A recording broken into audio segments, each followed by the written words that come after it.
Hello and welcome back to the $0 to $5 million podcast. My name is Ollie Whitford. I'm here by myself. I have no co-host today. Well, sort of. I'll get to that in a minute. It's something a little bit different today. As usual, this show is brought to you by Autoklose, a vanilla soft company. And of course, at the end, I'm going to remind you, we'd really love it if you could subscribe. But I'll say it now at the offset. We'd love it if you could subscribe. And if you like the show, if you listen very often, leave us a review. Drop a like, whatever you're looking at. We'd really appreciate it. Now, today, you might have kind of seen from the title, I'm sort of on my own, sort of not. I am here with myself from the past. I'm here with, how old am I now? 23-year-old me. Yikes. This is going to be interesting. I have found the first cold email that I ever sent for Vanilla Soft and for Autoklose, and I have found the most recent one. And we're going to compare them. So no holds bars here. There's going to be everything on display, apart from the recipient's name and email address for obvious reasons. We're just going to critique, and I won't be shy in saying that I think this sucks if I think my work sucks. And I'm not afraid to admit that. So we'll see where this goes. Now, my first email from 2021 in February, the subject line is a little long, but as you can see here, well, audio listeners, you won't see. I'll try my very best to narrate this.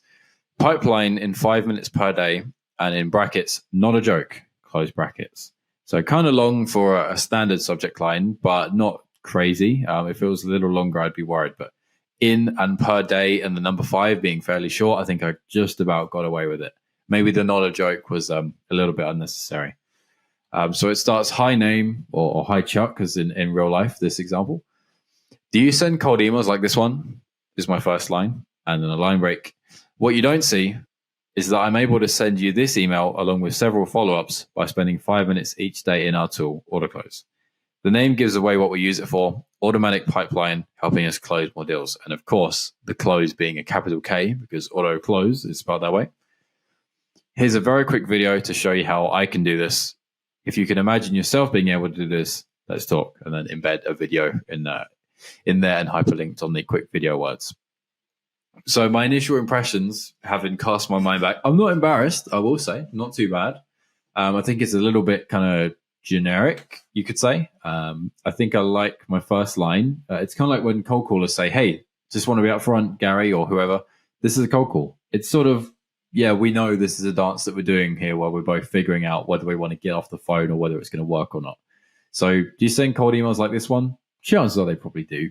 Let's just be honest. So it's not really a particularly impactful question. But what you don't see is that I'm able to do this along with several things inside of our tool. So I'm trying to say by spending 5 minutes each day, because, you know, we've all got 5 minutes a day. But if it's spending a lot longer than that, chances are you probably are, then that might be appealing. And the name gives it away what we use it for. I'm kind of trying to be a little funny and coy there, but probably failing. It's automatic pipeline and helping us close more deals. I kind of use being silly and funny there as an extra value prop squeeze in there without taking too much more space. Here's a quick video to show you how I can do this. So I'm pretty much showing them my own workflow. I'm literally saying, if this is hi Jane, it's hi Jane, this is how I sent you this email. And just so you know, probably reply because there's 3 more emails to come and I might surprise you and put in a few more just in case if I think relevant. So that type of thing. Not too much of a value prop, but more of a show and tell and get the imagination working.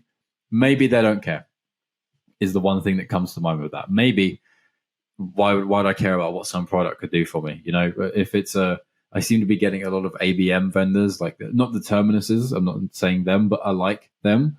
I'm seeming to get a lot of those vendors reach out to me and they always do a video of like, here's the walkthrough of the 10 accounts that we've seen that are in market for your solution. And I'm like, yeah, but like you weren't naturally doing that work anyway. It feels like you've gone out your way to this weird thing. It just feels strange. It feels like a sake for thing to do. Whereas this, I'm just showing you actually what I was doing. You know, the video didn't need to happen. I'm just, you know, embellishing a little bit. So not too bad, not awful, not brilliant. Maybe some personalization could have, you know, sprinkled in a little bit. That might have helped, but not too bad. Probably, I would say if I was being critical, my subject line is the thing that could do the most work.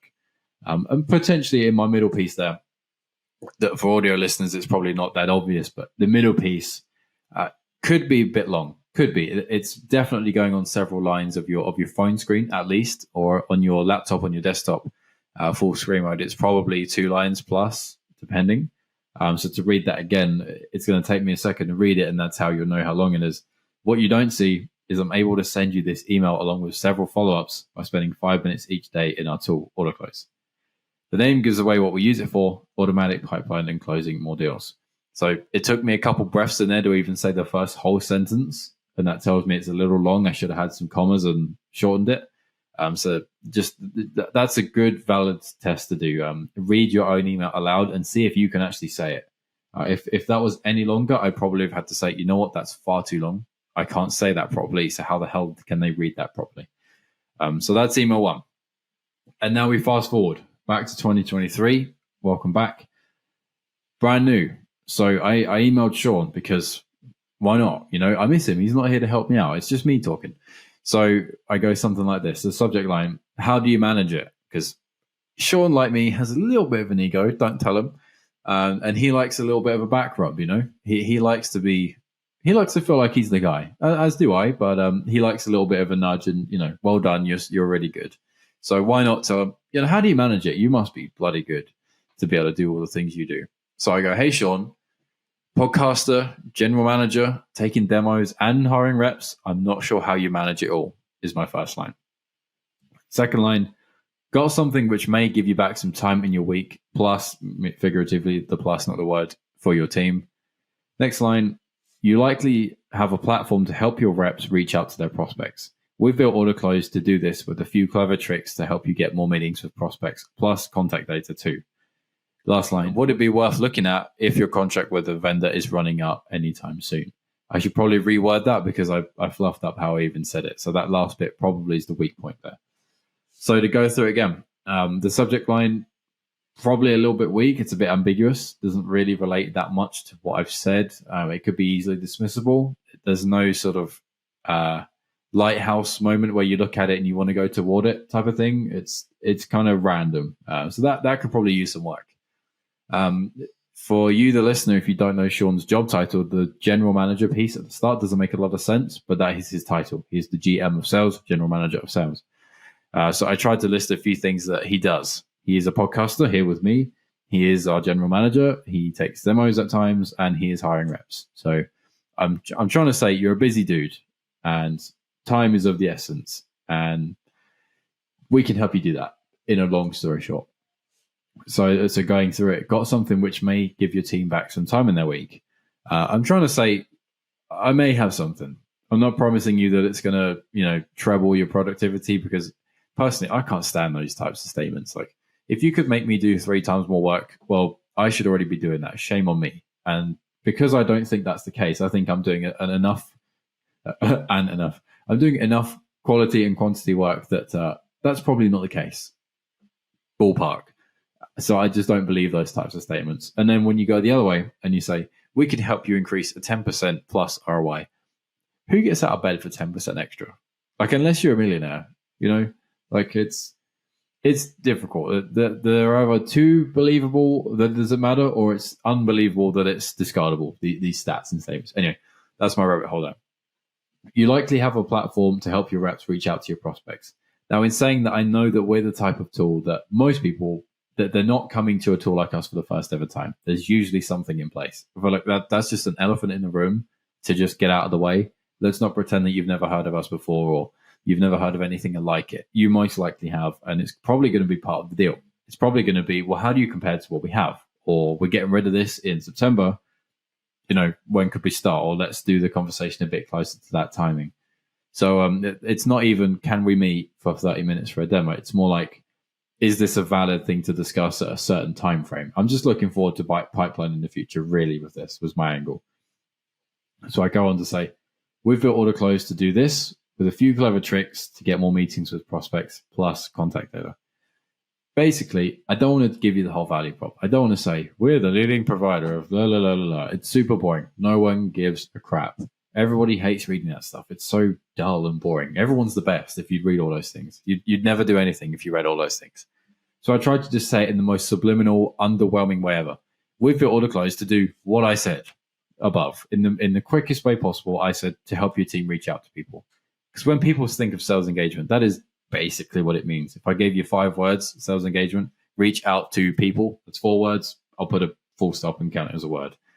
That type of thing, no one needs that explaining to them, basically. So I've just gone for the most quick and easy way I can say that without trying to sound buzzwordy. Because again, that's deletable. When I see leading sales provider of something, the number one vendor, blah, blah, blah, delete, it's another spam wordy sort of trigger in my brain. So as subliminal as I could do that, I did. And I've tried to embellish with plus contact data. That might be a whole other problem. We've had our own problems internally with that, where we've gone through every vendor you can think of, like twice. It's annoying, and there's no real like perfect solution there. So when I say and contact data, they might think, maybe solves another problem. Hitting on two fronts there. And lastly, would it be worth looking at if your contract with your vendor is coming out anytime soon? I probably should have had a comma there just to separate the looking at if part, just so that I read better. But that's kind of like an empathetic ask for, is it worth it? And if there's the timing right, because if it's you've just signed a new deal, well, probably not. Like I'll follow up in a year, but that type of thing. A little bit of empathy. So, anyways, those are my two emails. I'm gonna say the winner is probably the most recent one, and I'm glad for that because it seems I have improved, thankfully. But I'd love to know what you think. So send me a LinkedIn message. Send me a message if you're on Spotify. I believe you can send a audio message back to us, which is really cool. I'd love to get that. But if not, just send me a message, send us an email wherever you're listening to this, or if you're watching a stream, drop a comment and tell me which one you think is best. I'm going to vote the 2023 one, brand new one, but that's just my vote and kind of unconscious bias. I wrote it, so I don't even have Sean here to tell me it sucks because he probably would, no matter which one I'd vote or prefer. So there you have it. That's the end of this week's episode. A little bit different. Thought I'd have a bit of fun. Maybe I'll get Sean to do it. You tell me. But as we always say, as Sean always says in his outro, this has been another episode by the $0 to $5 million podcast, brought to you by Autoklose, a vanilla soft company. We would love it if you would subscribe. If you enjoyed these episodes at all, we'll get back to some guests real soon. I've got plenty of really good ones to bring you. And if you don't mind, drop a like, drop a subscribe, drop a comment, drop a 5-star review. If you could do 6, do a 6. Leave a review, whatever else you can do, wherever you're listening. We'd love you for that. And that's it. We'll see you on the next week's episode, and thank you so much for watching.